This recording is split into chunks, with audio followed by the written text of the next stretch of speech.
नमस्कार। आप सभी का मैं अपने YouTube चैनल फिजिक्स गाइडलाइन में स्वागत करता हूं। आज मैं इस फिजिक्स गाइडलाइन में आपसे चर्चा करूंगा कक्षा 12वीं भौतिकी के अध्याय 10 तरंग प्रकाशिकी के अंतर्गत एक बहुत ही महत्वपूर्ण टॉपिक प्रकाश का व्यतिकरण। आइए सबसे पहले हम तो ये जानेंगे कि प्रकाश का व्यतिकरण होता क्या है।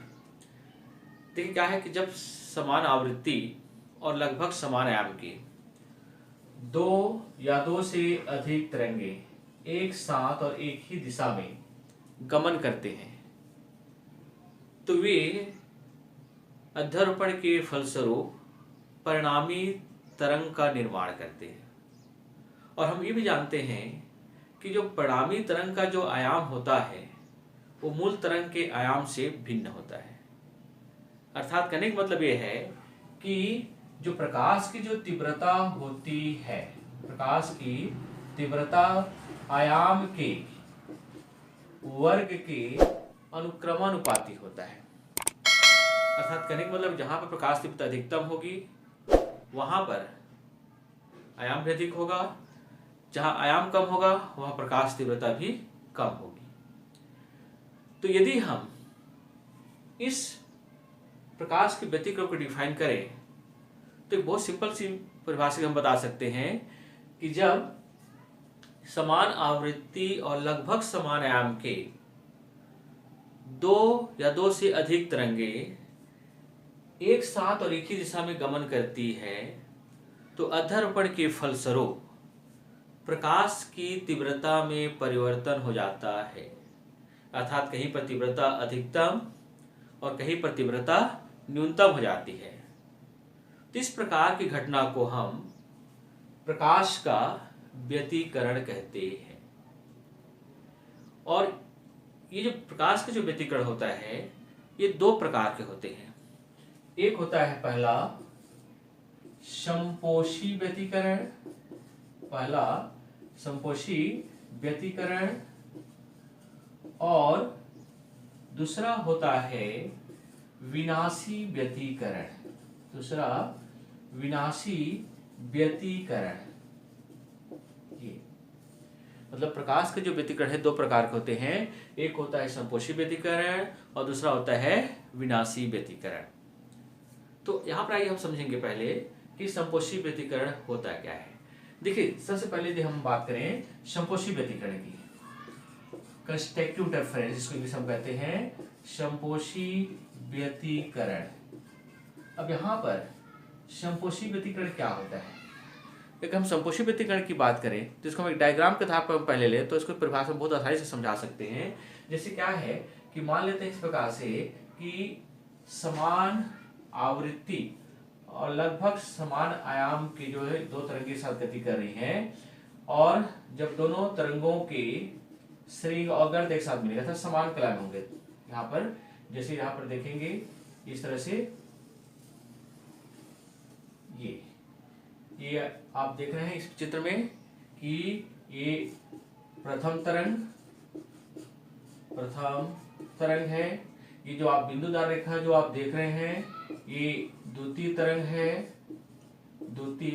तरंग है और ये जो है परिणामी तरंग जिसको हम कहते हैं परिणामी तरंग जिसकी तीव्रता अधिकतम होती है, तीव्रता अधिकतम। ये और ये समय को हम x अक्ष में लेते हैं और ये जो विस्थापन है इसको हम y अक्ष में लेते हैं। तो अब आप थोड़ा परिभाषा देंगे, ध्यान देंगे कि संपोषी व्यतिकरण होता क्या है। देखिए व्यतिकरण करने वाली कोई दो तरंगे समान कला मिलती है, अर्थात दोनों तरंगों के श्रृंग और गर्त एक साथ मिलते हैं तो उस बिंदु पर वे एक दूसरे के प्रभाव को अर्थात आयाम को बढ़ा देते हैं। फलस्वरूप उस बिंदु पर प्रकाश की तीव्रता अधिकतम हो जाती है। तो ऐसे व्यतिकरण को हम संपोषी व्यतिकरण कहते हैं। इसी प्रकार यदि हम विनाशी व्यतिकरण की बात करें, यहाँ पर यदि हम विनाशी व्यतिकरण की परिभाषा लें तो इसको भी हम इस विनाशी व्यतिकरण को हम डायग्राम के आधार पर बहुत अच्छे से इसको डिफाइन कर सकते हैं कि विनाशी व्यतिकरण होता क्या है। देखिए क्या है कि यदि व्यतिकरण करने वाली कोई दो तरंगे विपरीत क्रम मिलती हैं, अर्थात कहने का मतलब जैसे देखिए कि पहले तरंग का श्रृंग दूसरे तरंग के गर्त से मिलती है, इस तरह से। ये जैसे आप यहाँ पर इसको आप प्रथम तरंग ले लेते हैं, ये प्रथम तरंग है, और ये जो बिंदुदार हमने जो रेखा दिखा रहे हैं ये द्वितीय तरंग है, ये ठीक है।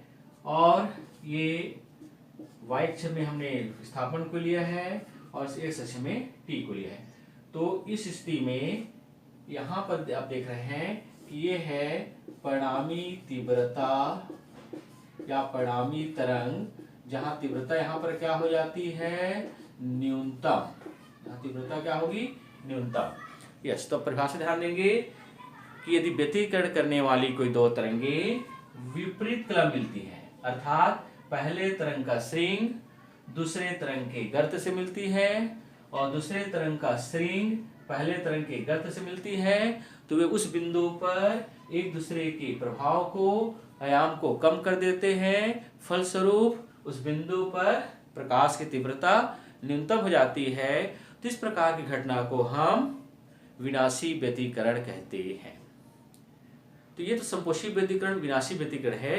अब हम किसी गणितीय गणना के द्वारा हम ये जानेंगे कि कहाँ पर संपोषी व्यतिकरण होगा और कहाँ पर विनाशी व्यतिकरण होगा। तो विद्यार्थियों, हम उसको अगले नेक्स्ट वीडियो में हम लोग उसके बारे में अध्ययन करेंगे। आप इस वीडियो को एक बार शुरू से अंत तक अवश्य देख लीजिएगा, और यदि आपकी वीडियो पसंद आता है तो अपने दोस्तों को इसको शेयर कीजिएगा, लाइक कीजिएगा।